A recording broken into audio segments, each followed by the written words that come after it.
Bonsoir à tous, bienvenue dans ce webinaire Vivo Vojo. Je suis très heureuse de vous retrouver, où vous soyez sur cette planète. Toute l'équipe, bien sûr, vous souhaite la bienvenue. Dites-nous justement dans le chat si vous êtes là, déjà si vous êtes là, et dans quelle partie du globe surtout vous vous trouvez. On sera impatient de voir un petit peu qui nous suit. Alors, je suis Laura Massis, je suis coach, intervieweuse et surtout immensément honorée d'être là ce soir pour animer ce webinaire. On va passer, vous allez le voir, un moment exceptionnel, un moment avec un homme, un ami, un partenaire unique qui s'appelle Martin Latulippe. Salut Martin. Wow! Allô Laura, comment ça va? Salut. Ça va super bien et toi? Cool, ça va super bien. Wow! Je pourrais passer beaucoup de temps à vous présenter Martin. Je vais quand même le faire un peu, mais c'est pas ce qu'il va falloir retenir. Ce qu'il faut retenir, c'est que c'est un homme de cœur, c'est un homme ultra généreux avec ses étudiants entrepreneurs et vous allez ressortir, vous allez voir de ce webinaire avec un cœur beaucoup plus grand, avec un cœur beaucoup plus vibrant. Il est aussi conférencier, bien sûr, à l'international. Il est expert en leadership. Il est mentor, il est fondateur d'une académie incroyable qui s'appelle l'Académie Zéro Limite pour aider les entrepreneurs à s'expandre justement sur le web. Le 24 octobre dernier, vous avez été super nombreux, extrêmement nombreux à suivre notre colloque Honesty Vivo Vojo sur le thème de la réinvention. Eh bien, ce soir, on va essayer avec toi, Martin, d'aller un petit peu plus loin. On va tenter, et je dis bien tenter, parce qu'on reste humble par rapport à ça, de comprendre comment on peut s'épanouir dans cette période si particulière. Alors justement, quel regard tu portes sur cette période, toi, que l'on traverse? Ben écoute, le premier regard que je pose sur la période que l'on traverse, c'est certainement un regard d'empathie. Et ensuite de compassion pour les gens qui sont peut-être en période un peu plus de souffrance, de perte de repères, de déséquilibre, de recherche de sens. Donc, au-delà de l'empathie et de la compassion, c'est vraiment d'amener ma dose d'optimisme. Je sais que ça peut faire râler bien des gens parce qu'ils se disent comment peut-on voir le monde d'un œil optimiste présentement. Mais moi, je crois vraiment que la réelle pandémie présentement est une pandémie de peur, est une pandémie de pessimisme. Et c'est mon opinion, c'est pas obligé d'être l'opinion de tout le monde, mais en fait, le négativisme, la peur, le pessimisme n'a jamais rien transformé à mon sens, n'a jamais transcendé quoi que ce soit.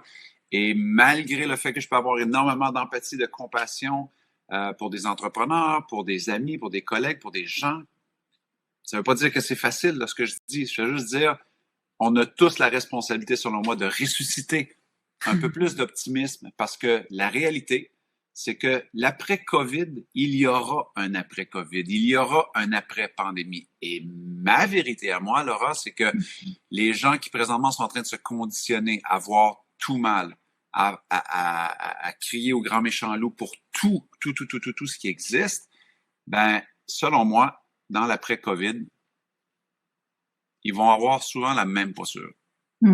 Alors qu'on va être déconfinés, ils vont malheureusement avoir développer cette posture-là d'être confiné émotionnellement, d'être confiné psychologiquement, d'être confiné dans leur point de vue. Tu sais, Marcel Proust disait la plus grande aventure, pas de découvrir des nouvelles terres, mais de découvrir une nouvelle façon de regarder le monde. Et là, présentement, ben, je pense que c'est ça que la planète nous offre, une nouvelle façon de regarder notre façon de vivre, même notre relation avec nous-mêmes, notre relation avec les autres, notre relation avec le pouvoir, notre relation avec nos émotions. Et c'est une énorme opportunité, selon moi, un terrain hyper fertile pour ralentir les choses et faire ressusciter un peu d'optimisme dans le quotidien.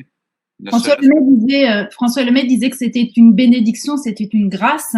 Une grâce, vous l'êtes aussi. Il y a des gens qui viennent de partout, du Québec, de Strasbourg, de Clermont-Ferrand, de Paris, de Lorraine. Bonsoir. Je pourrais pas évidemment tous vous citer parce que vous êtes extrêmement nombreux ce soir à nous suivre. En tout cas, merci d'être là et n'oubliez pas que vous pouvez avoir des coupures d'image, de son. Vous pouvez appuyer sur le bouton au-dessus de vous, reconnecter. Et dans tous les cas, le replay, bien sûr, vous sera envoyé dès demain.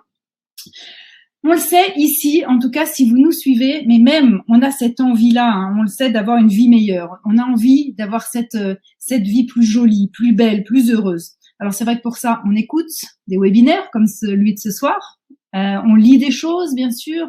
On regarde, on se forme. T'as envie de dire quoi, Martin, finalement, aux gens qui sont déjà sur ce chemin-là? Ben, d'abord, je dois leur dire bravo de se choisir. Donc, bravo d'essayer de faire des connexions vers des éléments qui peuvent vous apporter un outil davantage, une compréhension davantage, une prise de conscience davantage. Parce que moi, c'est un peu la posture que j'adopte aussi, d'essayer de continuellement m'éduquer moi-même, voir qui, c'est un peu comme une note de musique, qui joue une note de musique qui me fait vibrer présentement. Et si on regarde sur les médias sociaux, présentement, ce que l'on peut voir, c'est beaucoup de polarisation, beaucoup de déchirement, beaucoup de critiques, beaucoup de gens qui, même souvent dans des mêmes familles, des mêmes cercles d'amis, vont vraiment avoir une énergie un peu plus toxique. Donc, d'être ici, des gens qui sont déjà sur ce chemin-là, c'est parce que dans la mélodie que cette plateforme-là joue, ben, il y a une note qui résonne en vous.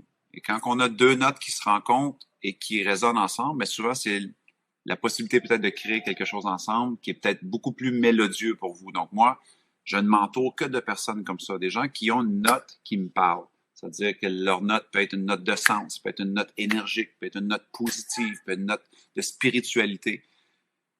Parce qu'on n'a pas besoin de regarder loin pour entendre des notes qui sont peut-être beaucoup plus sombres présentement. Et je crois pas que c'est comme ça là, que moi, je veux certainement vivre cette période-là. Parce qu'une chose est certaine, c'est que pour prendre de la hauteur par rapport à la période, moi, j'aime souvent de me poser la question, Laura, de dire dans 10 ans, je regarderai 2020.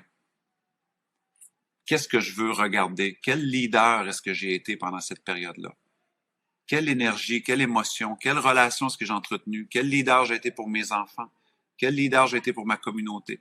Et cette histoire-là que je vais lire en 2030, quand je vais regarder 2020, je veux que ce soit une mélodie exceptionnelle. Je veux que ce soit un truc qui est porteur, qui est transcendant. Je veux être fier de moi. Et ben, pour faire ça, souvent, ben, il faut faire des actions qui sont en cohérence avec la personne que l'on veut être. Justement, on va parler de cette cohérence, on va parler de tout ça et aussi des contradictions qu'il peut y avoir. Mais ça, on va en parler dans un autre temps. Pour toi, quelle serait la première étape pour aller justement vers cette cohérence, pour aller vers cette direction de soi, j'ai envie de dire, cet épanouissement finalement? Ben, premièrement, l'amour de soi.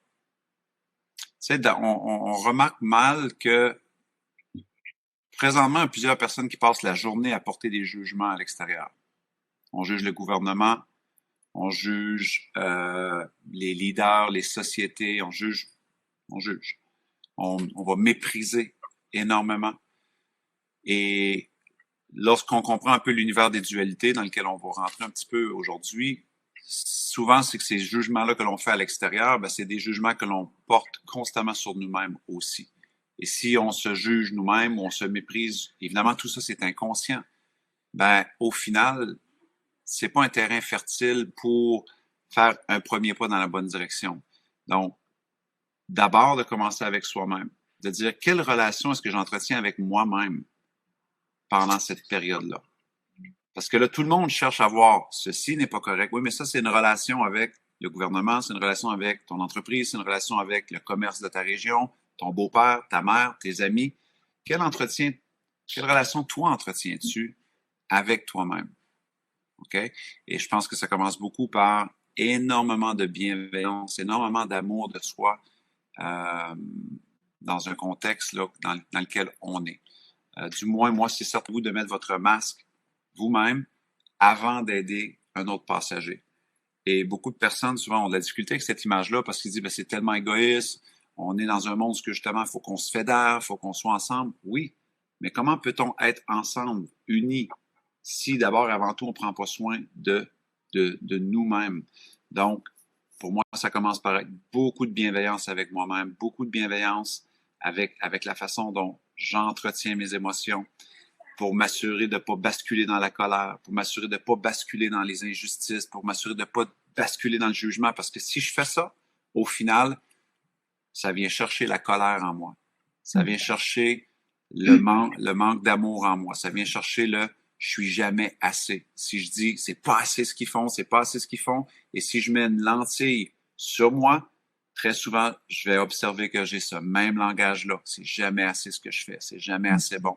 Donc, on en revient beaucoup autour de cette bienveillance-là de soi, de dire quelle est la relation que j'entretiens avec moi-même pendant cette période-là. Si je me surprends à vivre des fortes pointes d'émotions qui sont peut-être beaucoup plus violentes, difficiles à traverser. Un léger et doux retour à la bienveillance, à l'amour de soi, à l'accueil, à l'acceptation, au pardon pour soi-même. Hein. Selon moi, c'est un pas juste exceptionnel que l'on peut faire. Juste, petite définition quand même, parce que tout le monde parle de l'amour de soi. La définition de Martin sur l'amour de soi, ça serait quoi pour toi en fait? Tu nous as parlé de la bienveillance, hein, de la relation qu'on entretient avec soi. Donc j'imagine que ça fait partie de la matière de l'amour de soi. Mais est-ce que tu as envie de rajouter quelque chose par rapport à ça? Ben, ce serait surtout de faire la différence entre être vigilant et s'observer. Donc, je sais que vous avez accueilli mon bon ami François Lemay, qui est un ami, un frère, un mentor. Donc, il vous a sûrement parlé de l'importance de s'observer. Et il y a beaucoup de gens souvent qui vont dire c'est important d'être vigilant. Donc, sois vigilant avec toi. Donc, ça veut aussi dire une forme d'amour de soi. Okay? Par contre, lorsqu'on décide d'être vigilant, très souvent, ça veut dire qu'on opère à partir de la racine qui est connectée à notre peur, à nos doutes, à notre passé, à nos échecs. Parce que si j'avance d'un pas vigilant, ça veut aussi dire faut que je fasse attention parce qu'il y a quelque chose qui va arriver. Donc, on sort dans la rue, on est vigilant, on fait attention. Donc, on opère un peu plus au niveau primate avec notre cerveau reptilien. C'est comme s'il y a quelque chose de mal qui va arriver. Donc, notre cerveau, depuis la nuit des temps, il fait deux choses. Il nous protège et il prédit. Donc, quand on est vigilant, on opère souvent de cet endroit-là. Quand on n'est que dans l'observation, ben, l'amour de soi, c'est de ne pas s'identifier à ces moments-là, à ces émotions-là que l'on peut traverser. Souvent, le monde va dire « je suis dépressif ». Là, on vient de faire une énorme affirmation identitaire qui, dans l'amour de soi, peut, à mon sens, avoir des effets très dommageables. Alors que si on est dans l'observation, rapidement, on peut dire « oh, je fais l'expérience de me sentir dépressif. OK? De créer rapidement un détachement, un peu comme si un nuage passe devant nous.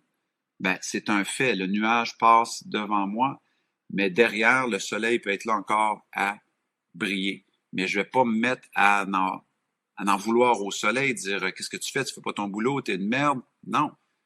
C'est juste un nuage qui est en train de passer présentement. Je l'observe pour ce qui est. Et l'amour de soi, c'est d'être capable de s'accueillir dans ces moments-là, de dire ah, je fais l'expérience de la colère. Souvent, les gens, leur rêve, vont dire je peux pas croire que je suis encore fâché. Je peux pas croire que cette personne m'a encore fâché. Déjà là, dans leur langage, ils sont en train de se juger, sont en train de se mépriser. Souvent, tu l'as mentionné au début, je travaille avec des entrepreneurs. Ils vont dire ah, je peux pas croire que j'ai pas fait ça encore, je peux pas croire que je suis pas rendu là encore. Regarde les jugements, le langage de jugement qu'ils ont par rapport à eux-mêmes.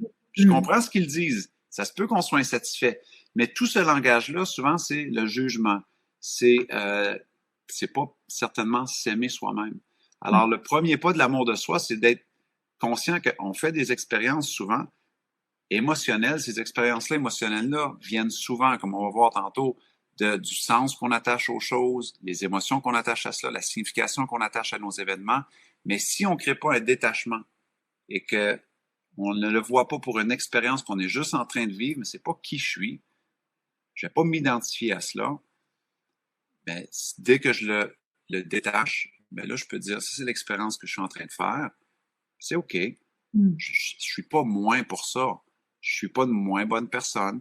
J'ai pas moins de valeur à cause de ceci. Maintenant, ça doit être traité. Et c'est OK. Et ça, c'est une relation extrêmement bienveillante d'amour de soi.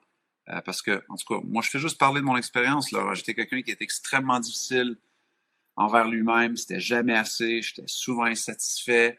Et à un moment donné, c'est que je souffrais énormément à l'intérieur de moi. Donc, pour moi, ma définition de l'amour de soi ressemble beaucoup à cette mécanique-là d'observation. Pendant longtemps, j'ai fait de la vigilance, mais j'ai remarqué que quand j'étais vigilant, j'allais toujours dans la culpabilité, dans je me comparais, ou je peux pas croire que j'ai encore fait cela, ou je peux pas croire que j'ai envie de faire ça encore, ou je peux pas croire. Mais finalement, je me jugeais constamment, je me méprisais, je ne m'aimais pas. Alors que quand je basculais un peu plus dans l'observation et dans le détachement de l'expérience de ce que je faisais sans m'y identifier, déjà là, ça me permettait de prendre de la hauteur. Et un peu comme un enfant qui est en panique, ceux qui sont des parents, mais un enfant qui est en panique, on on a deux postures qu'on peut prendre. Évidemment, on peut être le genre de parent qui va dire « Je peux pas croire que tu as fait ça encore, je peux pas croire que tu as échoué encore, je peux pas… » Ou à un moment donné, la technique vraiment bienveillante, c'est de dire comme comprendre les besoins de notre enfant. S'il réagit comme ça, c'est probablement parce que lui-même, il y a un malaise, il y a un défi, il y a une lutte interne. Et souvent, ben, juste d'être là, d'être présent pour lui et même le prendre et dire « Viens ici, mon homme, viens ici, ma fille. Qu'est-ce qu'on va faire? On va le prendre et on va en prendre soin. On va lui donner de l'amour pour le réconforter. » Mais nous autres, avec nos émotions, très souvent, qu'est-ce qu'on fait? C'est on se juge, on se critique. Et le dialogue intérieur qui émane de ça est tout sauf de l'amour de soi. Donc, avec l'amour de soi, moi, je beaucoup un dialogue intérieur et une observation intérieure de ce qui se passe. Ça nous permet là, de prendre un chemin qui est beaucoup plus aimant envers nous-mêmes.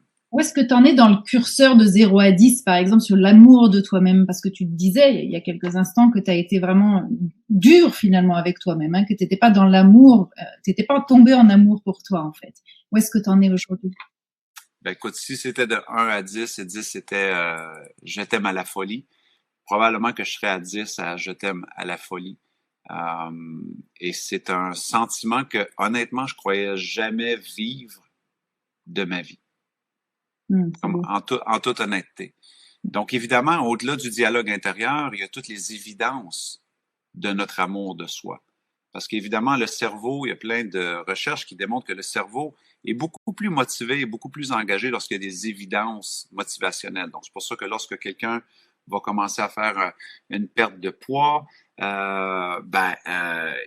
perd des kilos rapidement, c'est des évidences, donc on est plus motivé. À partir du moment où on frappe un plateau, dans notre perte de kilos, ben, il y a absence d'évidence, donc on entre en carence motivationnelle. On peut faire le lien pour tout. Ça veut dire que quand on commence une nouvelle relation, on fait des petites attentions à notre conjointe, on fait des attentions à notre conjoint. Il y a évidence d'attention, donc on est plus engagé. À partir du moment où on trouve la routine ou que c'est un peu plus monotone, ben, là, il y a carence motivationnelle, une carence d'engagement. Alors, dans l'amour de soi, il y a aussi cette notion-là de dire, bon, ben, qu'est-ce que je fais à tous les jours pour me choisir?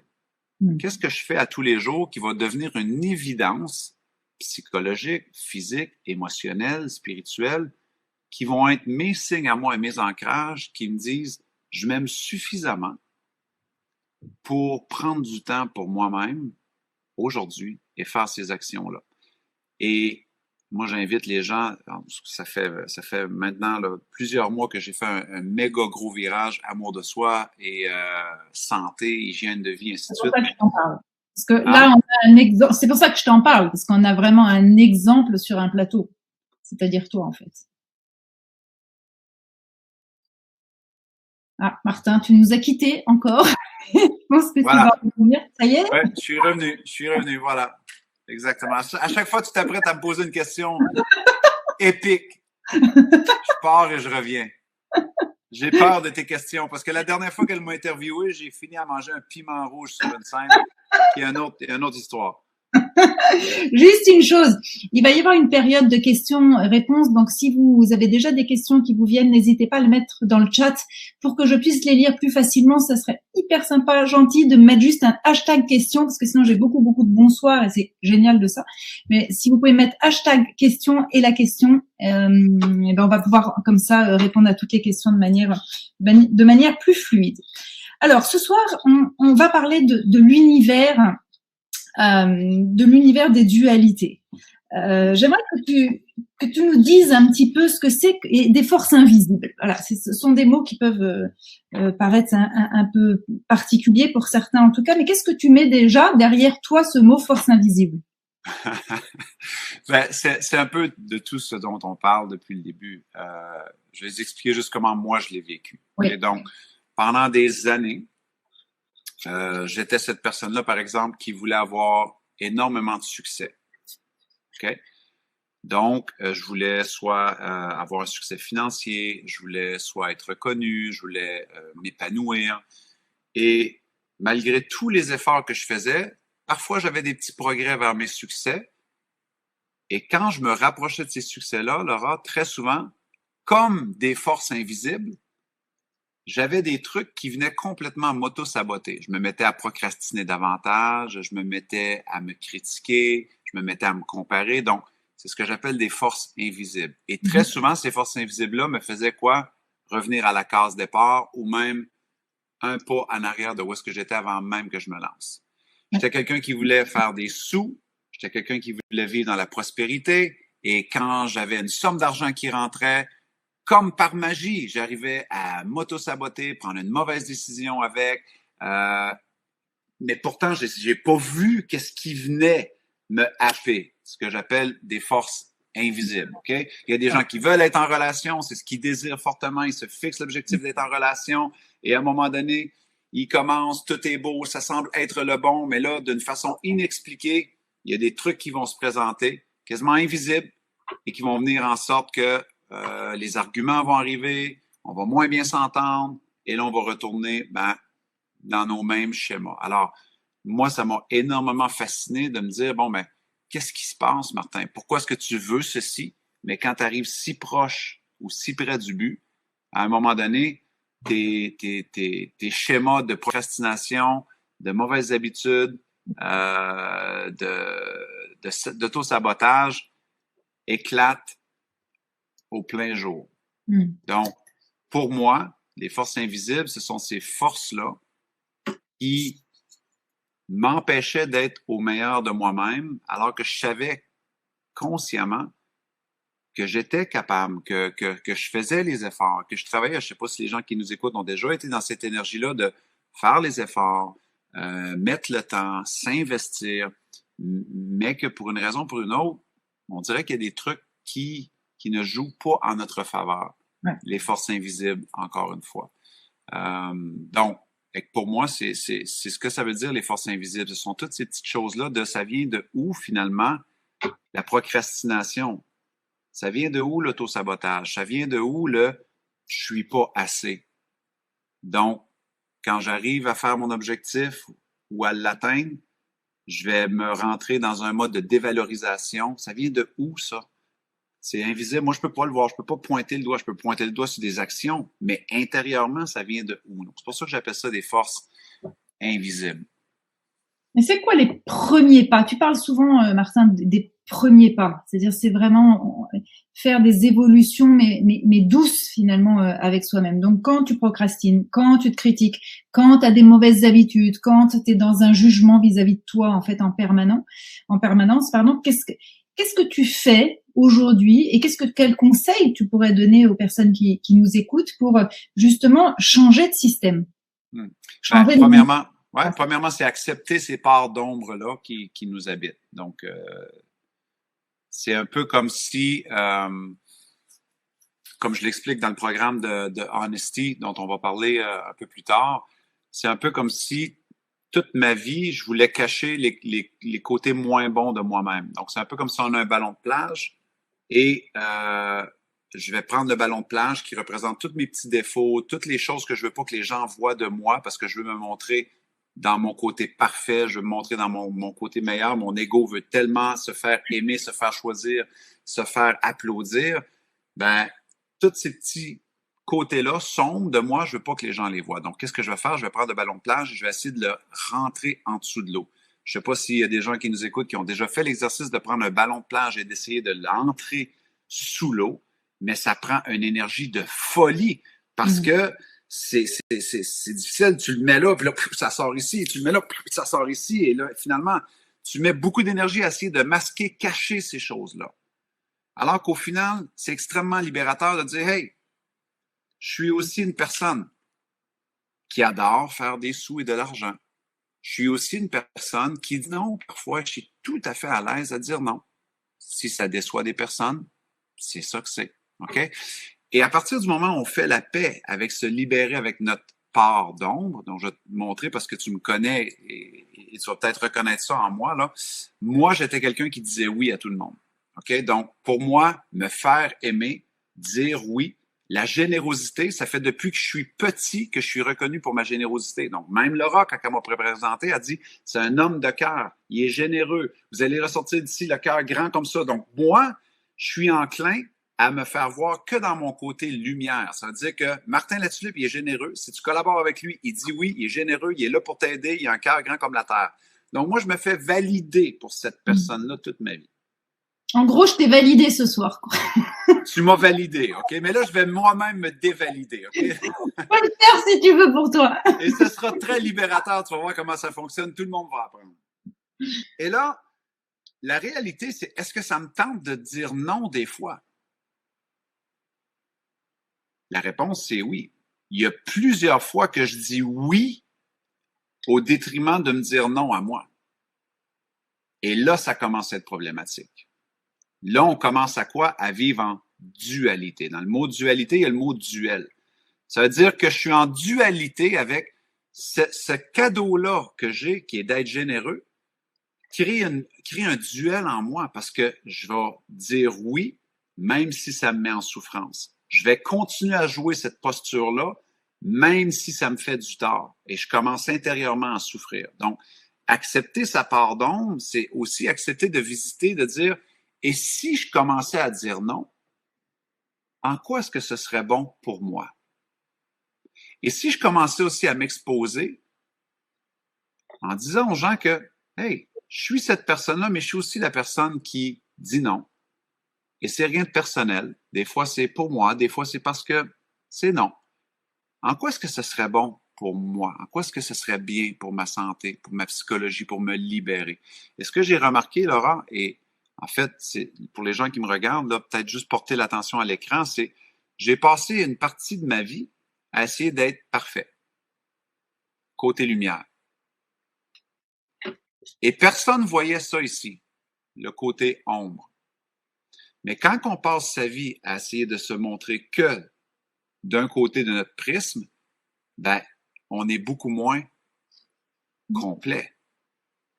Donc, les dualités, pour les faire complémentarité, ça prend, prise de conscience, de dire, est-ce que j'ai des mécanismes comme cela en moi qui dit, ah, j'aimerais mieux faire financièrement, mais qu'en fait, dès qu'il y a une discussion financière avec des amis, vous allez dire, ah oui, hein, toutes les gens, et vous n'aurez pas le courage de dire, tu sais, moi, j'ai plusieurs amis qui sont vraiment des très, très, très bonnes personnes et qui font de l'argent. Et c'est des vrais modèles pour moi. Parce que de prendre cette position-là, ça c'est un côté ombre. Vous avez peur de vous faire voir comme étant une personne qui aime l'argent ou qui veut faire des sous ou quoi que ce soit. Et le plus vite qu'on peut visiter ce côté un peu plus complet de notre personne, ben, c'est extrêmement libérateur et c'est une façon très rapide de quoi? D'aller maîtriser ces forces invisibles-là. Parce que maintenant, ils nous retirent plus. Parce qu'en fait, la force invisible, elle fonctionne comme ça. Tu veux aller par là, mais la force invisible te rappelle, en fait, les risques d'aller dans cette direction-là. Les forces invisibles, c'est un peu comme ton inconscient ou nos croyances, si on veut, qui disent, hey, tu n'es pas cette personne-là. Reviens ici au galop. OK? Et ça, malgré les efforts qu'on fait, malgré le temps qu'on peut investir. Donc, il y a un énorme travail de prise de conscience et aussi de courage qui vient avec cela. Et j'ai déjà raconté l'anecdote, mais je te le fais rapidement. Donc, je travaillais avec une thérapeute et elle disait, Martin, comment est-ce que tu vas régler ce problème-là? Mais là, j'ai dit, ben, je vais commencer à dire non. Elle dit, non, non, non. Elle dit, si tu dis, tu vas commencer à dire non, tu le feras pas. Donc, je vais te donner, moi, la prochaine demande que tu as. Tu dis non. Ben, j'ai dit, admettons que c'est non. C'est non. Regarde, déjà, tu es en train d'essayer de dire, parce que ton vrai devoir, Martin, ça va être de t'observer quand tu auras livré le non. Parce qu'il est là, le cadeau. Puis là, on va déballer ça ensemble, OK? J'ai dit, qu'est-ce que tu veux dire? Elle dit, quand tu vas dire le non, observe-toi. Parce qu'il est là, le cadeau. Bon, on va revenir sur l'amour de soi. Vous allez avoir un exemple énorme, comment ça fonctionne dans nos têtes et dans notre psychologie, OK? Donc, je dis, OK, c'est beau. Alors, je reviens à la maison, il n'y a pas grand-chose qui se passe. Et en après-midi, il y a quelqu'un qui sonne à la porte de la maison. J'ouvre la porte. C'est un jeune garçon, beau comme un cœur. Il a à peu près 7 ans. Il vend du chocolat pour les scouts. OK? Ça coûte 3 €. OK? Et écoute, on a une maison ici de 1 million de dollars et plus. C'est comme genre, c'est sûr, le jeune a marché a marché, il a dit dire, je vais vendre une boîte au complet dans cette maison-là. Tu comprends? Ça va être une tuerie. Je vais être le héros pour mon équipe sportive, OK? Il rouvre, je le sais qu'est-ce qu'il va me demander. Il me dit, bonjour monsieur, on est en train de préparer un voyage pour aller avec les scouts à tel endroit, puis on vend du chocolat, est-ce que vous aimeriez m'encourager? À l'intérieur de moi, Laurent, là, je me sens comme la plus grosse merde sur la terre parce que je me dis, je m'apprête à mentir à un enfant de 7 ans. OK? Alors, je le regarde et je dis, non, écoute, ça va être non pour aujourd'hui. J'en ai déjà plein. Ça va être non. T'aurais dû lui dire, reviens demain. Non, et lui, il me regarde, là, puis il est comme, OK, monsieur. Là, je regarde. Son père est dans l'auto. Son père, c'est clair qu'il me juge. Son père, il est comme, gars-moi, le gros loser dans sa maison qui est même pas capable d'acheter 3 $ de chocolat à mon fils. Et là, je referme la porte. Et là, j'ai une crise hallucinante qui monte. C'est comme, t'es une merde, ça fait pas de sens. Voyons donc, quel genre d'exercice que c'est ça. Puis là, qu'est-ce que lui va penser? Il va dire, j'ai été chez La Tulipe, je suis quelqu'un de connu. Lui il dit, j'ai été chez La Tulipe, il a même pas acheté de chocolat. Il fait des vidéos sur YouTube, sur Facebook, mais il est cheap. Mon ballon de plage, mon ballon de plage, mon ballon de plage, mon ballon de plage. Et ma thérapeute a dit, observe-toi. Parce que ce qui va monter, c'est ça qu'il faut qu'il soit guéri, Martin. Et si tu commençais juste à donner de l'amour à cette partie-là de toi, de dire, Martin, c'est OK de décevoir des gens.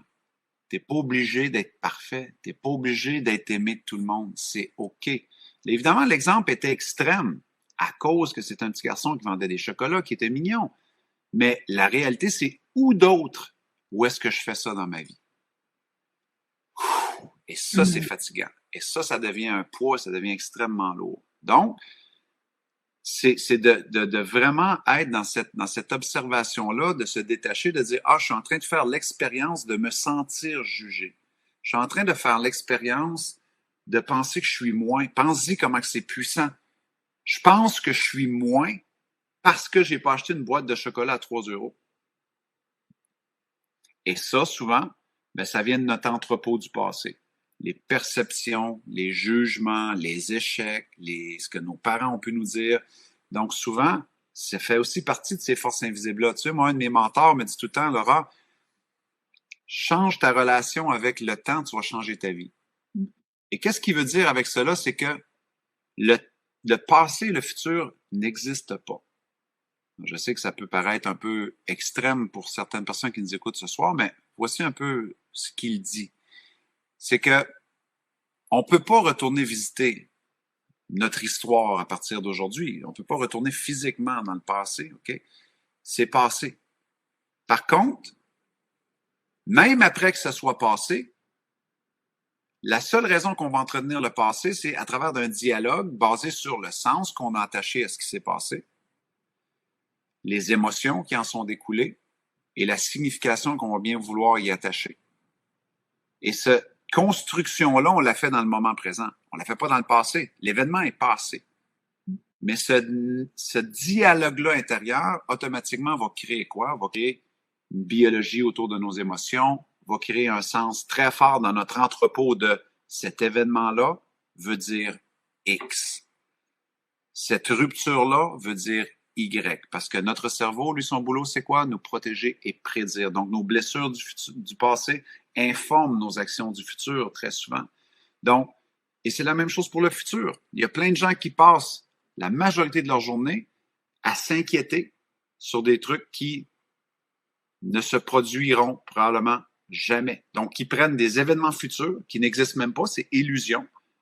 Ils attachent un sens, une signification, une émotion. Ils ramènent cela dans le moment présent pour justifier quoi? Leur inaction, leur malheur, leur dépression ou peu importe. Donc, ce que Peter explique quand il me dit ça, c'est que Martin, il dit, et si tu te détachais du passé, et ça ne veut pas dire que les gens qui ont eu des passés difficiles, que ça n'a pas été difficile, ça ne veut pas dire que ça l'excuse ce qu'il y a eu, ça ne veut pas dire que ça l'a... Non, ça veut juste dire que c'est terminé. À partir de maintenant, la façon qu'on peut garder cela en vie, c'est dans notre narration, notre dialogue intérieur. OK? Et là, il dit une phrase qui, moi, m'aide énormément quand on parle de observer et se détacher. Il dit, ce qui est arrivé est arrivé. Ça n'aurait pas pu arriver autrement. parce que c'est pas arrivé autrement. Vouloir contrôler que ça aurait dû arriver autrement, c'est un peu comme dire l'arbre aurait jamais dû être là. Il aurait dû être là. Le soleil ne devrait pas se lever à droite, devrait se lever à gauche. Oui, mais tu n'as aucun contrôle là-dessus. En entretenant un désir de contrôle, souvent, ben, c'est l'ego. C'est le ballon de plage. C'est le côté sombre. Et si on faisait tout ça de complémentarité, que être OK avec ce qui est, et ça prend une énorme bienveillance pour voir les événements pour ce qu'ils sont plutôt que de commencer à construire un sens qui est exagéré, qui est amplifié, qui est hypertrophié, qui très souvent nous met dans des vrais émotionnels qui sont juste une véritable catastrophe, là. En tout cas, je parle pour moi. Ouais, justement, tu parles de vrilles émotionnelles qui sont des catastrophes. Est-ce qu'il y a eu quelque chose finalement dans ta vie tu sais, j'aime bien aller creuser, moi, toujours Petite creuseuse.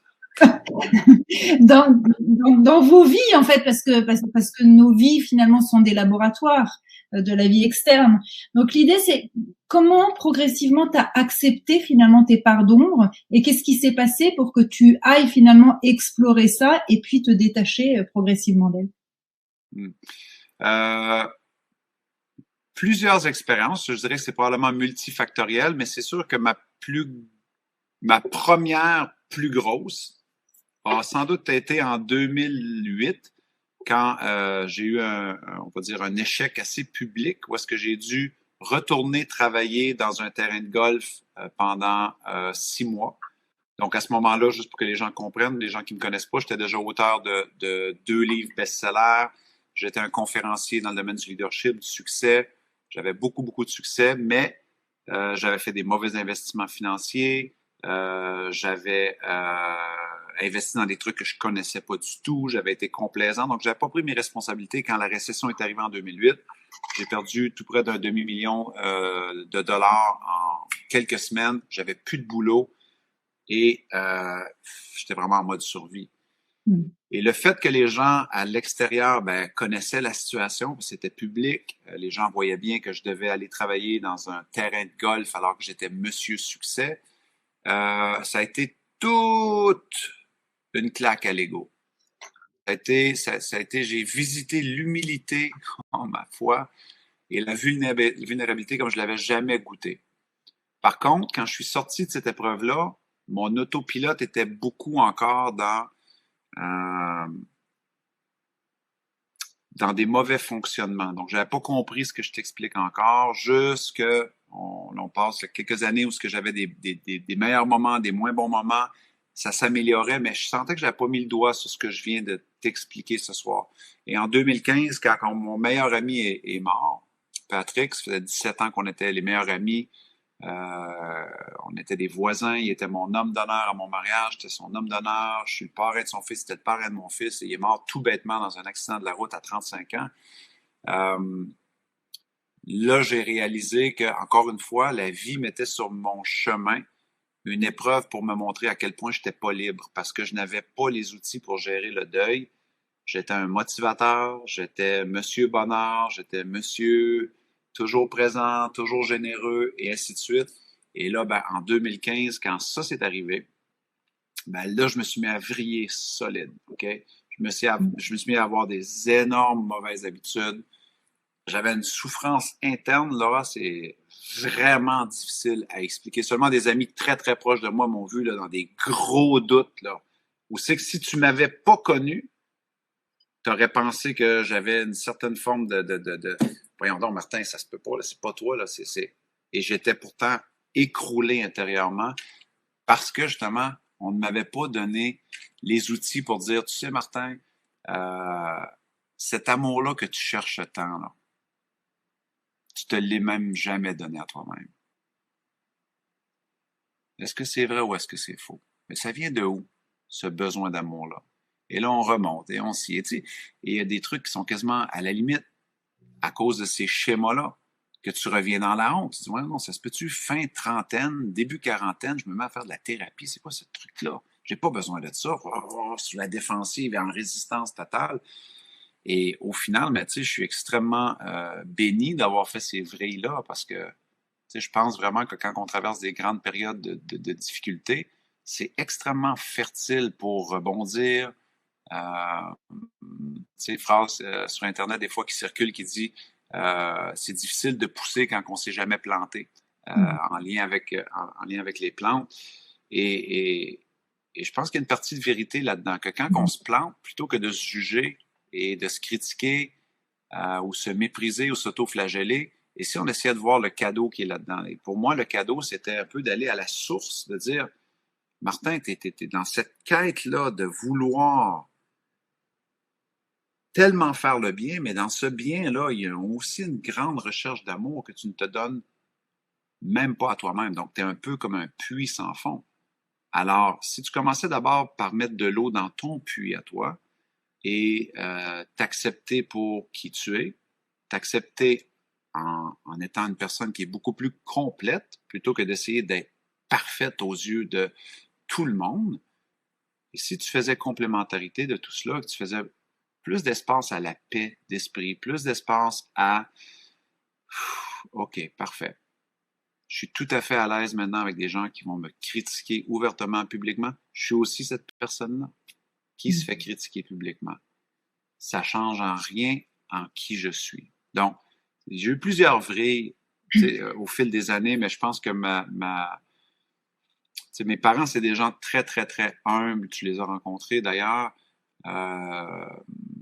Et je pense que cette humilité-là m'a bien servi dans mes périodes de vrille. Et ça ne sert à rien de résister. Des fois, il faut juste comme être super humble, mettre un genou par terre, pas se sentir coupable, pas se juger, pas s'auto-flageller, mais dire, OK, maintenant, qu'est-ce que je comprends de ce que Martin dit? Est-ce que je me reconnais dans ces forces invisibles-là qui semblent parfois me faire douter? Je me critique, je suis sévère avec moi-même. Je me donne pas nécessairement cet amour-là que je recherche tant chez les autres. Et si j'acceptais de peut-être un peu plus aller visiter ce prisme-là, où est-ce que je suis aussi ceci, je suis aussi cela, et j'ai le courage aussi de l'affirmer, j'ai le courage de l'assumer. Donc, je prends mon ballon de plage et je dis, je suis aussi ça. Tu peux me critiquer, c'est OK, mais je suis très bien dans ceci. C'est libérateur. Dans un monde où on met des filtres sur nos photos pour être beau, dans un monde où ma fille et mon fils pensent que l'amour de soi, c'est des pouces, c'est des cœurs, c'est des likes, c'est un nombre de personnes qui nous suivent. On n'a pas fini de parler d'amour de soi, là. On n'a pas fini. Je pense pas que tes enfants soient là-dedans, quand même. Pardon? Je pense pas que tes enfants soient là-dedans, toi.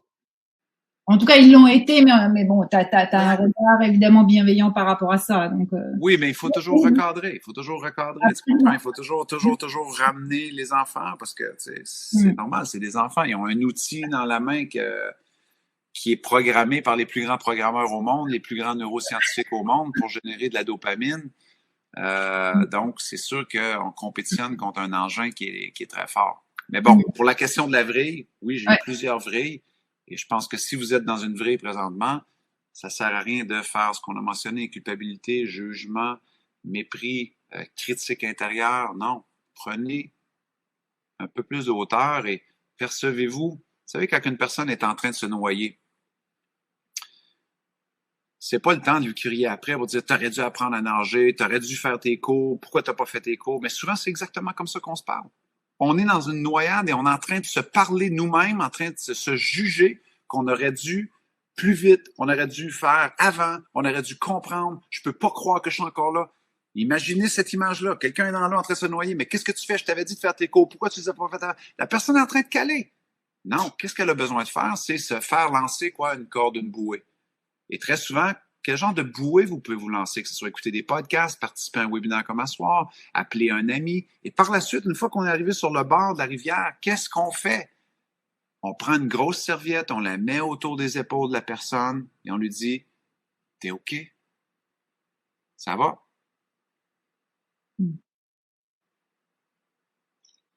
Et c'est ça qu'il faut faire souvent avec les émotions qui montent. C'est ça qu'il faut faire souvent avec les jugements qui montent. C'est ça qu'il faut faire avec ces parts d'ombre-là qu'on a si peur de visiter, juste leur mettre une serviette autour des épaules et dire comme « Hey, ça va, t'es insécure, c'est normal, je comprends. » Donc moi, c'est juste des mécanismes et des images qui m'aident énormément à continuer à avancer là, dans cette aventure-là.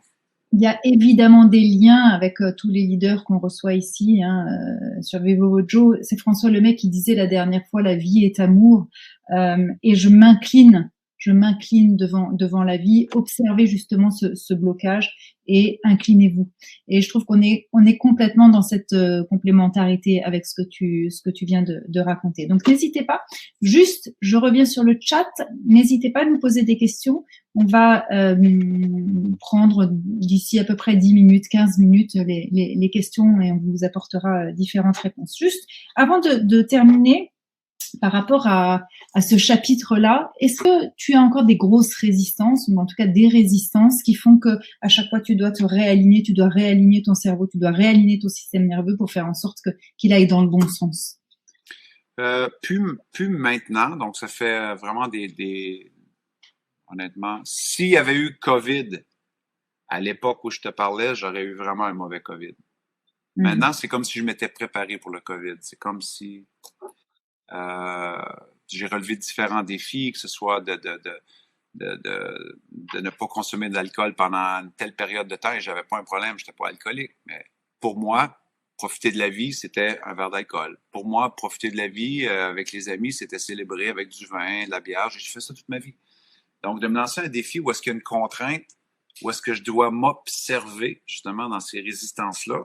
Au début, c'est intéressant, mais mon travail au niveau des dualités, mon travail au niveau de comprendre ces forces invisibles-là, de où est-ce qu'elles venaient, m'a amené aussi à travailler énormément sur l'identité. Je pense qu'on en avait parlé là, dans le dernier webinaire qu'on a fait au mois d'octobre.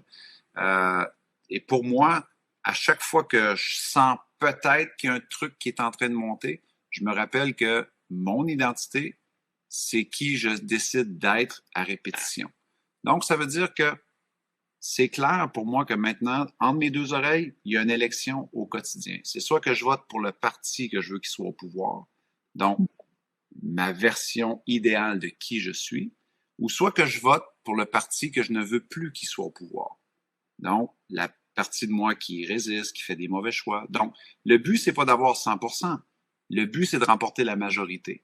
Ça veut dire que quand il y a une résistance, ou si jamais il y a une autre grosse résistance qui revient, ou une grosse impulsion qui revient, mais ça sera simplement de la traiter, de dire comme, OK, maintenant, j'ai le choix.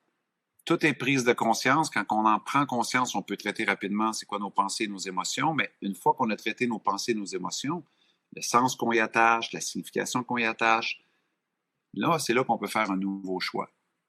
Parce que je lisais pendant le COVID les écrits de nouveau, un auteur qui m'a énormément inspiré, le docteur Viktor Frankl, qui a survécu 4 camps de concentration de 1942-1944, qui a écrit énormément sur le sens.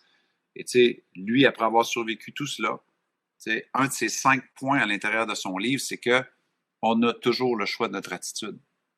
Et il raconte plein d'histoires excessivement touchantes dont il a été témoin dans les camps de concentration, que malgré les atrocités que les gens vivaient, voyaient, ressentaient ou étaient victimes, ben, il a vu la beauté du monde dans les camps de concentration. Il a vu la bonté du monde. Il a vu la gentillesse. Il a vu la bienveillance. Donc, ce sont des gens qui choisissaient leur attitude malgré les circonstances. Donc, cette notion-là de choix, ben, une fois qu'on a fait une prise de conscience, elles sont où mes émotions maintenant? Est-ce qu'ils sont dans le passé? Est-ce qu'ils sont dans le futur? Et par la suite, ben, est-ce que je peux faire un choix différent? Oui. Et ce choix-là va m'amener à quoi? À un comportement différent, à une expérience différente et à des émotions différentes. C'est là qu'on commence à se libérer de nos addictions émotionnelles du passé, mais qu'on commence à peut-être encrypter ou encoder des émotions beaucoup plus positives parce que là, à partir du moment où tu fais un nouveau choix, ben, tu es fier de toi, tu viens de voter pour toi. Tu viens d'être à répétition. Et le plus qu'on fait ça, le moins qu'on a de résistance. Du moins, c'est ma compréhension à date parce que, tu vois, il y a 10 ou 12 jours, je crois, je viens de terminer un défi de 75 jours avec... Il faudrait que tu nous en parles parce que là, tu as fait un nouveau choix depuis 75 jours, depuis presque un an, en fait, maintenant. C'est pas 75 jours, c'est depuis un an, en fait, en réalité, un an et demi. Et j'aimerais juste en quelques minutes que tu nous expliques parce que je trouve ça très intéressant et c'est très concret pour justement adopter un nouveau comportement. Ouais, ben, d'abord, c'est se lancer un défi. OK? Donc, c'est se lancer un défi va fracasser notre coquille identitaire où est-ce qu'on aura à faire face à plein de contraintes. Donc, le défi n'est pas obligé d'être énormissime, mais il faut que ce soit un défi où est-ce qu'il y aura des tâches à accomplir au quotidien qui vont vous faire du bien. Donc, moi, dans mon cas, j'ai choisi de l'activité physique à tous les jours. J'ai choisi de boire une quantité d'eau X à tous les jours. J'ai choisi de lire un livre de développement personnel à hauteur de 10 pages à tous les jours. Pas d'alcool, une alimentation saine à tous les jours. Et donc, je commence avec ce défi-là pour moi, envers moi-même. OK? Et là, c'est beau la première journée, c'est beau la deuxième journée, c'est beau la troisième journée, mais la quatrième journée, qu'est-ce qui monte? Des excuses. OK? Je ne vais pas le faire. À quoi ça sert?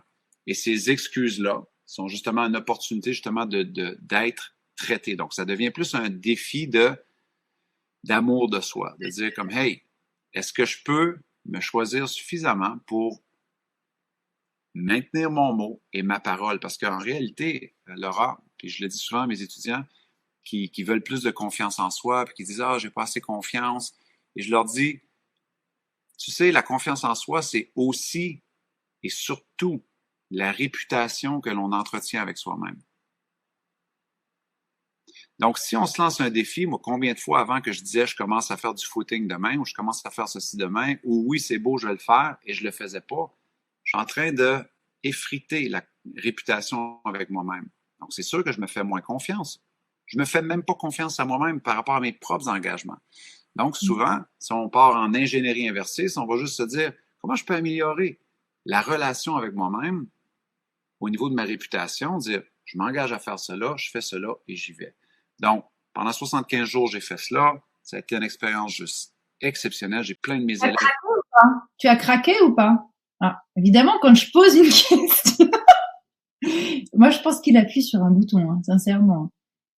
Est-ce que tu es là? Est-ce que tu es là? Je vais en profiter, je vais vous parler alors. Le piment rouge, oui, c'est ça, Anne. Écoute, tu te rebranches tranquillement, Martin. N'hésitez pas à nous... Ah, ça y est, il y a des questions. Il y a des questions qui arrivent. Il y a des questions... Alors, Martin va revenir par rapport à ça.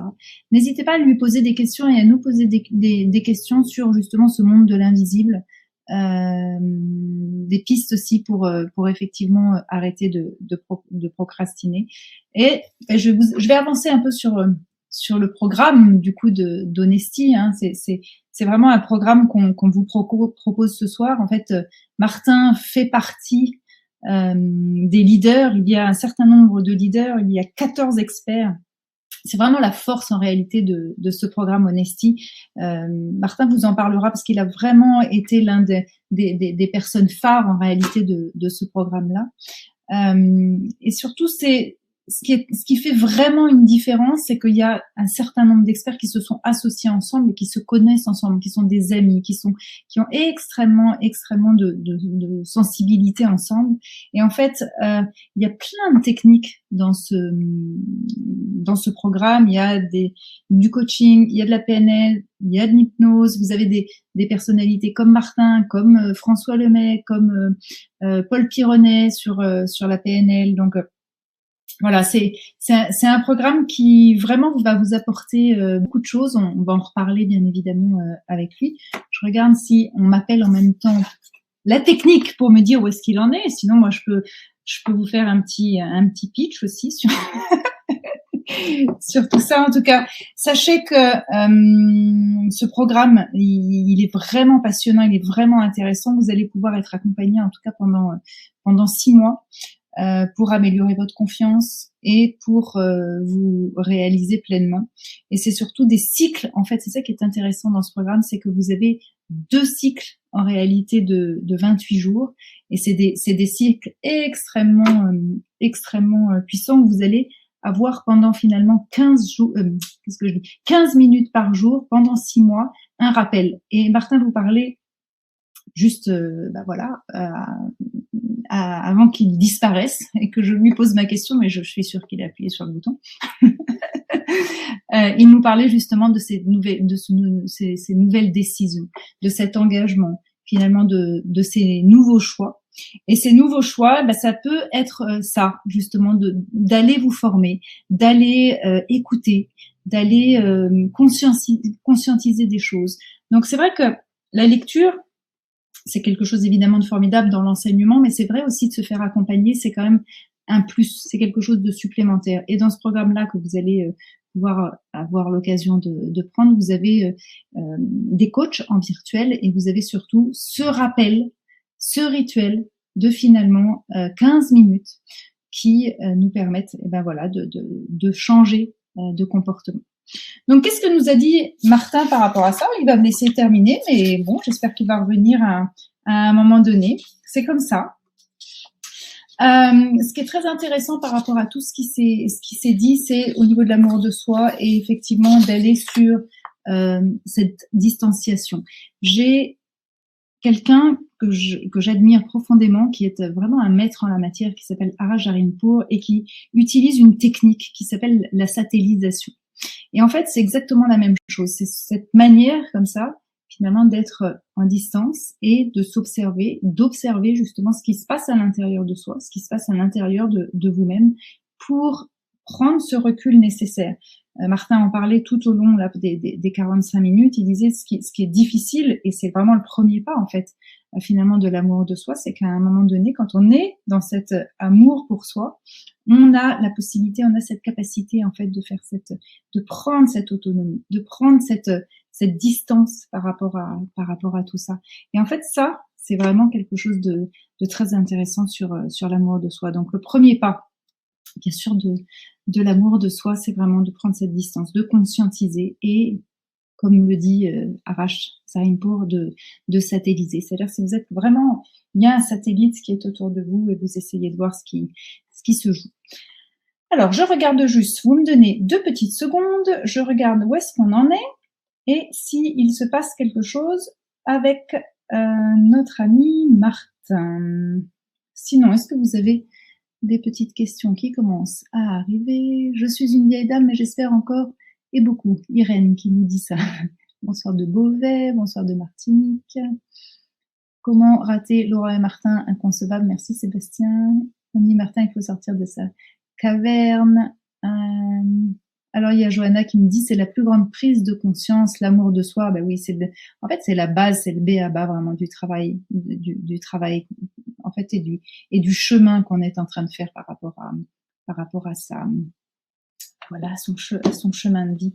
Moi, ce que j'adore aussi, c'est et ça, je trouve que c'est vraiment quelque chose de merveilleux quand on commence à être en amour pour soi, c'est de se lever vraiment le matin, tous les matins, et de se dire qu'est-ce qui va se passer pour moi dans cette journée et comment je vais pouvoir embellir cette journée, comment je vais pouvoir apporter du merveilleux dans cette journée et qu'est-ce que cette journée finalement va m'offrir comme flow et comment je vais pouvoir dans le flow par rapport à tout ça. Et je pense que ça, c'est aussi des petites astuces que vous pouvez nous faire. Ah, je crois que Martin est revenu. Alors attendez, on va lui laisser. Est-ce que tu es là, Martin?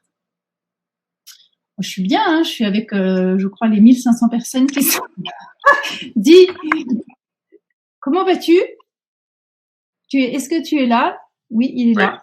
Mais là, je suis sur mon téléphone. Ouais. Bah, écoute, on te voit. Est-ce que tu me vois? Bah, on te voit en très, très, très gros plan, mais écoute, c'est parfait. Voilà. Non, mais regarde, c'est que moi, j'essaie de me brancher sur mon ordinateur et regarde. Ben oui. Qu'est-ce que tu veux? Tu es là, tu es avec nous, mais c'est pas. Ça tourne. Et tu es là, je vais essayer de synthétiser un peu ce que tu avais dit. J'ai parlé de la méthode Honesty. Je voudrais justement qu'on rebondisse, Martin, sur. Est-ce que tu as assez de batterie? Ça va aller? Oui, exactement. La magie de la technologie, des fois, ça a ses limites. C'est OK. Bon. Je voudrais qu'on revienne sur la méthode Honesty parce que c'est une méthode, et tu le disais, qui va devenir une véritable révolution. Est-ce que tu peux nous en dire un petit peu plus là-dessus? Ben, écoute, absolument. Donc, on voit présentement énormément de produits virtuels qui sont quoi? Conduits par l'expert ou la personne qui a son propre produit, qui a sa propre marque, qui a sa propre ligne de pensée. et c'est superbe. Mais le génie de Christiane et de l'équipe de Honesty, ça a été de regrouper, comprends, je ne sais pas comment d'experts au total, je crois que c'est quasiment une... 14. Oui, exactement. Donc, c'est énorme et c'est ça qui nous permet d'avoir une approche extrêmement holistique par rapport à toutes ces notions-là de développement personnel, professionnel, pleine conscience, spiritualité, programmation neurolinguistique. Donc, et c'est vraiment, donc, ça devient un coffre à outils.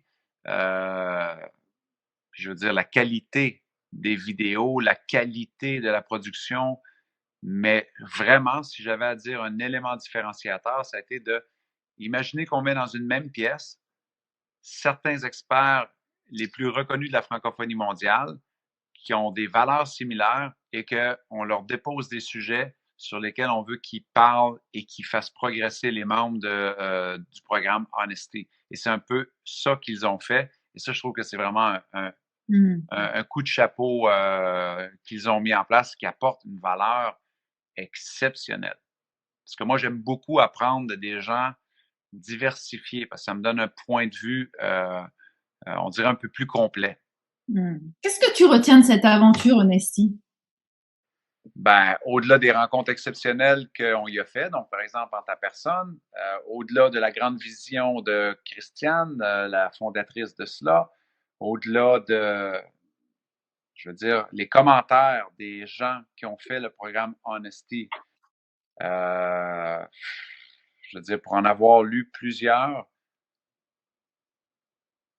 c'est comme s'il y a une connexion qui est difficile à expliquer, que les gens se sentent tellement en intimité avec les experts, les gens se sentent tellement interpellés par ce qui est dit que je te dirais que je retiens beaucoup que les gens sont à la recherche de solutions, les gens sont à la recherche de réponses et Honesty leur a amené beaucoup de réponses et beaucoup de pistes de réflexion puisque c'est tellement diversifié pour amener les gens à un autre niveau, au niveau de la paix d'esprit, au niveau de l'alignement, que ouais, j'en retire que du positif, là.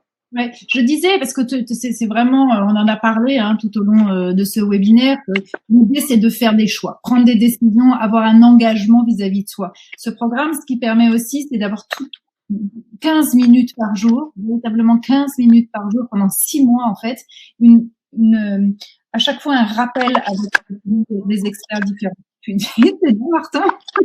Pardon? Ça coupe un peu, mais tu as entendu ma question ou c'est OK? Oui. OK. Voilà. Donc, c'est au niveau aussi de ce nouveau choix, finalement.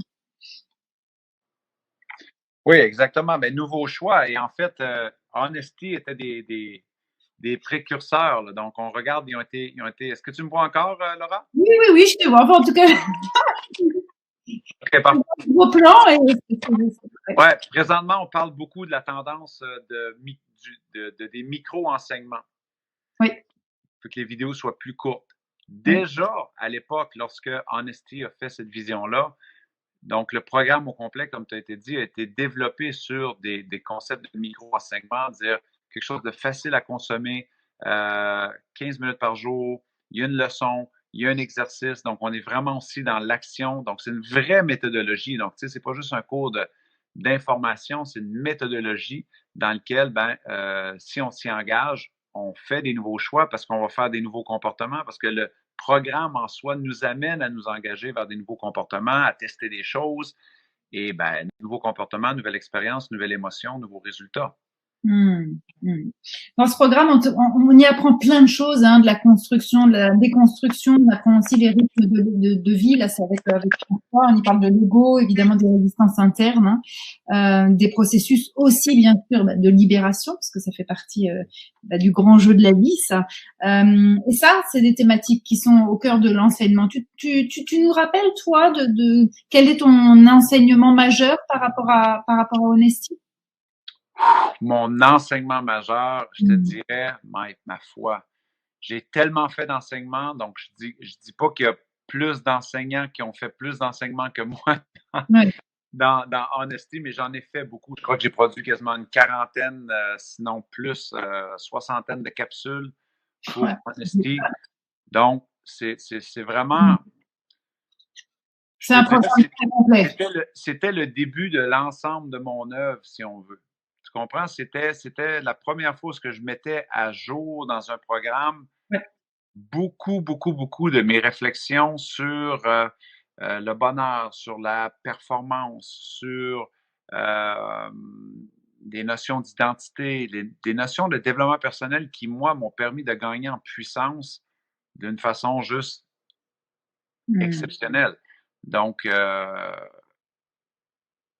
si les gens connaissent du Martin Latulippe, donc tout ce qui est bienveillance, tout ce qui est leadership de soi, tout ce qui est responsabilisation, tout ce qui est identité, tout ce qui est fixation d'objectifs, mais sans s'y perdre, sans s'identifier, sans devenir son objectif, tout ce qui est ne pas accepter de se définir par une victoire ou une défaite, mais d'être vraiment avoir sa propre définition de qui on est. Il y a tellement de notions qui sont présentées là-dedans, qui sont toutes des notions qui m'ont fait du bien et évidemment qui ont fait du bien à des milliers et des milliers de mes clients à travers le monde, là, de l'époque où j'étais conférencier sur les grandes scènes avant COVID. Avant le COVID. Juste pour vous rappeler justement que ce soir, eh bien, il y a une offre de lancement sur le programme complet de Améliorer ma confiance, c'est la première thématique. Et la deuxième, c'est me réaliser pleinement, un accompagnement donc sur 6 mois, je vous le disais tout à l'heure, avec en tout 192 vidéos et il y en a, je crois, une cinquantaine, tu le disais, 50 à 60 de Martin. Voilà. Le prix, on donne le prix. 482 € au lieu de 964. Donc, vous avez 50% sur cette formation. Alors, si vous avez des questions, bien sûr, sur ce programme, n'hésitez pas. Vous allez recevoir tout par mail dès demain dans la journée. Si vous souhaitez avoir des précisions, vous pouvez sur le chat mettre vos questions et on tentera d'y répondre. Ouais, je ferai deux mentions à ce sujet-là, puisque maintenant, j'ai aucun problème de visiter ce côté-là de moi-même. Tu comprends? Oui. Donc, souvent, dans le développement de soi, justement, on voit un programme de formation pour son prix. Oui. Mais vous avez déjà entendu ça, mais c'est que c'est tellement une croyance ancrée en moi. Numéro 1, c'est que c'est un investissement. OK? Et ça, c'est vraiment important de le comprendre. Pourquoi? Parce que très souvent, je trouve que les gens sont fascinés par le prix, mais ils oublient le coût. Et qu'est-ce que je veux dire là? OK, aujourd'hui, le prix, c'est X, 482. Wow, super beau Ben pour mettre la main sur tous ces experts-là en francophonie mondiale. Maintenant, le coût de rester dans le statu quo, le coût de demeurer dans l'inaction, le coût de demeurer soit dans la peur ou quoi que ce soit, ça, c'est rare qu'on va y mettre un montant, une somme. Okay? Parce que selon moi, ça peut être vraiment une vraie dépense. Il peut y avoir un vrai prix d'associer à ça. Okay? Alors que l'investissement, il y aura un retour sur investissement. Qu'est-ce que ça va valoir pour améliorer vos relations? Si vous avez plus le courage pour aller vers une carrière qui vous ressemble, si vous pouvez vous libérer de des lourdeurs émotionnelles que vous avez, si vous pouvez apprendre de François Lemay qui est dans le programme, de Paulo Pironnet, de plein de... Toi, tu es dans le programme, Laura. Donc, alors, souvent, c'est de peut-être voir ça avec un nouvel œil, une nouvelle lentille, de dire, hey, ça, c'est un investissement envers moi-même. Et peut-être que je ne le sens pas maintenant, mais ça va m'aider à devenir cette version-là de qui je veux devenir. Moi, je sais que personnellement, Laura, j'ai toujours, je sais que tu as la même philosophie là-dessus, mais j'ai toujours été une personne qui investissait en elle. Et encore aujourd'hui, c'est juste probablement une de mes valeurs les plus importantes, l'éducation continue, parce que ça m'a tellement construit. Souvent, ça m'a aidé à me déconstruire, mais souvent, ça m'a aidé à me reconstruire. Et donc, si vous considérez cela, voyez cela comme un investissement et c'est tellement important. C'est un éternel et une éternelle étudiante. On passe aux questions-réponses, si tu le veux bien. Marc, reste avec moi parce qu'à chaque fois que je pose une question qui fâche, tu t'en vas. Donc, c'est ça ma stratégie. C'est exactement ma stratégie. Alors, je vais essayer de retrouver tout ça. Question. Bon, attendez, je vais essayer d'aller vers des questions où on a essayé d'y répondre, pas avoir de réponse tout de suite. Tac, tac, tac. Alors. pour Joanna, qui nous dit, pour s'observer, il faut savoir ce qu'on veut observer, sinon on ne perçoit pas. Comment peut-on s'auto-observer et sur quelle référence? Ben, moi, j'observe d'abord avant tout le ressenti. Donc, je ne parle pas d'une observation physique ici, je parle d'une observation de ressenti. Donc, quand il y a un ressenti qui monte, personnellement, okay, c'est à ça que je vais porter attention. Plutôt que de le juger, plutôt que de me mépriser, je vais observer ce qui monte. Et dans bien des cas, c'est une émotion. Alors, à ce moment-là, je vais observer l'émotion pour ce qu'elle est. C'est un nuage passager. Donc, souvent, on a honte de. Je te donne un exemple. Tantôt, je te parlais de mon ami qui était décédé. Au salon funéraire, les gens s'excusent de pleurer. C'est un truc de folie, ça. Ah, je suis désolé, hein, je pleure encore. Je suis désolé, je pleure encore. Ben voyons. Imagine comment. Donc, ils disent à leur cerveau, tu ne devrais pas pleurer. Honte à toi de pleurer encore. C'est absurde. Donc, le dialogue intérieur dont je parlais tantôt, c'est quand ça monte, quel genre de conversation qu'on entretient avec nous-mêmes. Souvent, c'est la honte, c'est le jugement, c'est le mépris, l'autoflagellation ou ce sentiment-là de je ne suis pas assez. Et là, quand ça monte, ben, c'est ça que moi, je décide d'observer parce que je le sais que si j'entre dans un dialogue intérieur où est-ce que je vais me juger, où est-ce que je vais me mépriser, où est-ce que je vais avoir une posture que je ne peux pas croire que tu penses encore comme ça, tu ressens ça, ben non. On ne peut pas empêcher une émotion de faire son chemin neurologique. Si vous êtes des parents et vous avez des enfants, lorsque nos enfants ont peur et qu'en tant que parent, on leur dit « Aie pas peur, ça va bien aller », est-ce que ça l'aide? Non, l'enfant, il a peur. Okay? Donc, mais cette émotion-là, par contre, est-ce qu'on peut lui donner un mot et la traiter pour ce qu'elle est, qui est un indicateur? C'est un peu comme si nos émotions sont un tableau indicateur ou un feu de signalisation. Lumière rouge. Ben, nous, quand il y a une lumière rouge, on arrête. Parce que si on passe, ça va faire mal parce qu'il y a un autre auto qui arrive dans la direction. Maintenant, quand il y a une émotion qui monte, c'est une lumière rouge. Il faut la traiter, il faut arrêter et dire, elle veut dire quoi, cette émotion-là? Et plutôt que de s'autoflageller, de se sentir coupable de la ressentir, et si on se posait la question suivante à la place? Et si cette émotion-là était un message qui m'est envoyé pour changer pour le mieux? Quel serait ce changement-là ou ce message-là concrètement que je devrais me livrer à moi-même? Donc là, on appelle ça traiter l'émotion. On appelle ça essayer de comprendre les messages que nos émotions nous envoient. Donc là, on est dans une observation, ce qu'on essaye aussi de traiter, en fait, ce détachement-là, de dire, je ne suis pas mon émotion, c'est une expérience que je suis en train de faire, mais on va quand même la traiter pour voir quelle en est la source. Donc, moi, c'est de même que je m'y prends. Ok, merci pour ça. Karine nous pose la question des pistes, Martin, pour arrêter de procrastiner. De quoi as-tu peur, Karine? Ce serait ma question. Ma question. J'aimerais mieux poser une question si on procrastine, souvent la procrastination, c'est qu'on n'a pas confiance qu'on va réussir. Donc, en n'ayant pas confiance de réussir, on essaie de créer plein de moments ou d'événements qui vont devenir des évidences pour nous dire, ben, j'ai pas le temps, il faut que je fasse ça. Ah, je le ferai plus tard. Et ça vient juste renforcer le fait que vous ne vous faites pas confiance pour accomplir telle ou telle tâche. Okay? Donc, moi, quand je procrastine, honnêtement, ma devise, c'est strict minimum.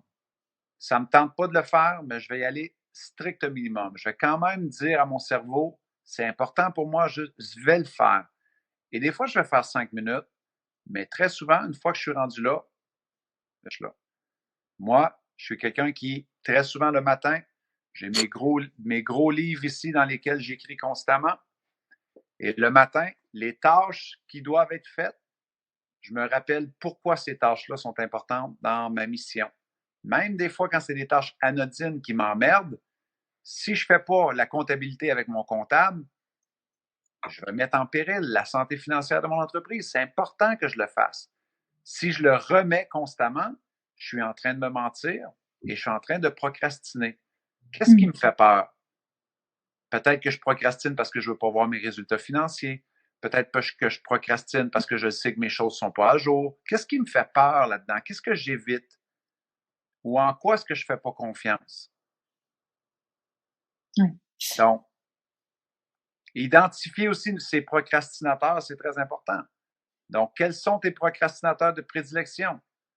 Est-ce que c'est Netflix? Est-ce que c'est les médias sociaux? Est-ce que c'est parler à tes amis sur texte? Donc, il faut identifier les procrastinateurs où on va s'engourdir. Et à ce moment-là, ben, ces procrastinateurs-là peuvent devenir des récompenses. De dire, OK, je vais faire 1 heure et après, je me donnerai le droit d'écouter une série, Netflix, peu importe. Donc, sinon, ben, on rentre dans des procrastinateurs ou dans des habitudes de procrastination sans s'en rendre compte et à un moment donné, ils finissent par s'additionner énormément. Donc, ça prend beaucoup.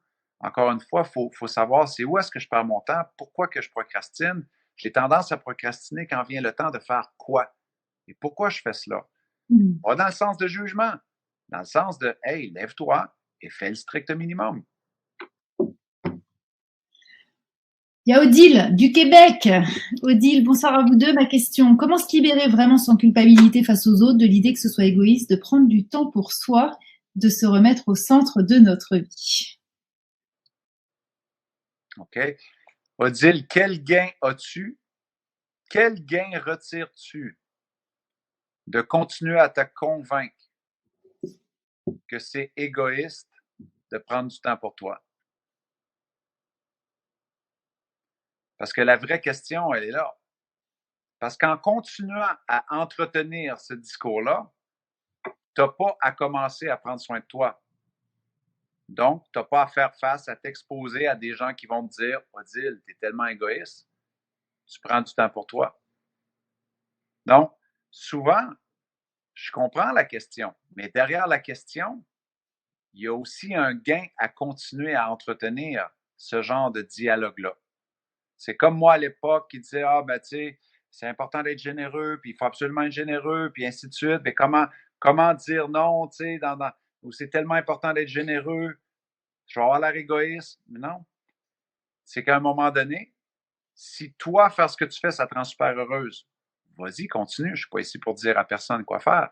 Mais par contre, si tu sens que des fois, ça crée des petites frictions ou des souffrances, ben, à un moment donné, il faut commencer à s'assumer. Il faut commencer à se dire, ben voyons donc, c'est très judéo-chrétien là, de tout faire pour le voisin et de ne pas prendre soin de soi quand les statistiques au niveau de la santé mentale, les statistiques au niveau de la dépression, les statistiques au niveau du burn-out, les statistiques au niveau du suicide. Voulez-vous que je continue? Tout ça, ce sont des symptômes de, justement, on va performer, on va tout faire pour tout le monde, mais moi, je ne vais rien faire pour moi. Et à un moment donné, il faut regarder les chiffres, il faut être vrai, et il faut aussi comprendre que ça va être très difficile d'aider les autres si d'abord on ne s'aide pas soi-même. Et s'aider soi-même va juste vous rendre meilleur à aider les autres, à mon avis. Quelques dernières questions. José qui nous demande force invisible égale pattern de destruction. Force invisible égale opportunité de grandir. OK? À l'époque, je t'aurais probablement dit la même chose, mais aujourd'hui, juste dans le langage, puisqu'on a parlé de dialogue, hein, le passé, le futur, les deux, c'est des illusions. Par contre, dans le moment présent, j'entretiens un dialogue avec les deux temps ici. Et ce dialogue, souvent, là, il est très négatif. Il est très pattern de destruction. Maintenant, quand je vais à la rencontre de des forces invisibles, pour moi, c'est clair que c'est une opportunité de grandir. Okay? Mon mentor, Peter, me dit tout le temps, la vie va continuer de te présenter les circonstances et les personnes qui vont te rappeler pourquoi tu n'es pas libre. Donc, quand il y a une force invisible qui se présente, c'est une opportunité de se libérer. José, le but dans la vie, c'est de rétablir l'équitable dans les diverses parties de moi. Pardon, Laura? le but dans la vie, c'est de rétablir l'équitable dans les différentes parties de moi. C'est beau, ça. Oui, c'est beau. Très beau. Ça appelle pas forcément de réponse, c'est une confirmation en fait, mais je te laisse la main. Ouais, moi je l'aime beaucoup. J'aime vraiment ça. La conscience de soi. Nour nous dit la conscience de soi et la compréhension de ses émotions ne sont pas toujours évidents. Comment détecter ses émotions et développer sa conscience de soi?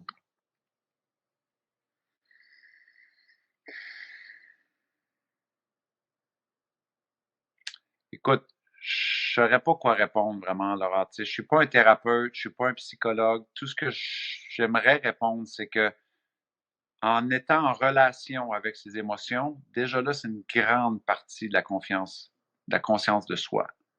Tu comprends? Quand on sait que 90 à 95% de ce que l'on fait à tous les jours est en mode inconscient, déjà là, d'être conscient de nos émotions, qui sont très souvent nos comportements, nos actions, ne sont que le produit dérivé de nos émotions. Donc, ne serait-ce que d'améliorer la relation qu'on a avec nos émotions, d'être plus à l'écoute avec nos émotions, ne pas les juger, ne pas les mépriser, ne pas s'y identifier, s'en détacher, la traiter pour ce qu'elle est, un signal qui nous est envoyé. Déjà là, on est beaucoup plus dans la conscience de soi. Maintenant, pour cette question-là, je ne saurais pas vraiment comment les dissocier, parce que même moi, j'essaie d'aller à la source de ce que je ressens et je sais que cette source-là, elle est dans mon inconscient. Donc, souvent, je vais essayer de voir quelle est la source de cette émotion-là. Si j'ai peur, elle vient de où cette peur-là? Par exemple, il y a des gens qui vont dire souvent, j'ai peur de réussir, j'ai peur d'échouer. On s'entend qu'ils sont en train de prendre une prédiction du futur qui n'est même pas arrivée encore. Ils vont y attacher des émotions, un sens. Ils vont ramener ça dans le présent et là, ils vont se dire, la raison pourquoi moi je ne réussis pas, c'est que j'ai peur de réussir, j'ai peur d'échouer. Oui, mais tu fais cette projection-là dans une illusion qui n'existe même pas. Parce que là, tu fais cette projection-là dans le moment présent. Donc, ça fait... Et tout ça se passe inconscient. Inconsciemment, pourquoi tu as peur d'échouer, tu as peur de réussir? Tu as peur que tu ne seras pas validé. OK, si tu échoues, si tu réussis, OK, tu as peur d'être jugé. Tu as peur d'être jugé, pourquoi? Ça vient de où, cette peur de jugement-là? Est-ce qu'on peut aller voir? Donc, souvent, moi, conscience de soi, c'est simplement de prendre le ressenti qui monte. Souvent, il arrive de des patterns ou des schémas qui sont inconscients et juste de les laisser monter, peut-être au niveau de conscience, et d'avoir une conversation littéralement avec soi-même et son émotion, essayer de voir, OK, tu es là, mais on va essayer de voir maintenant, c'est quoi que tu essaies de m'envoyer comme message si je devais changer pour le mieux? Parce que c'est ça que notre émotion nous envoie. Une invitation à grandir, une opportunité à réagir différemment.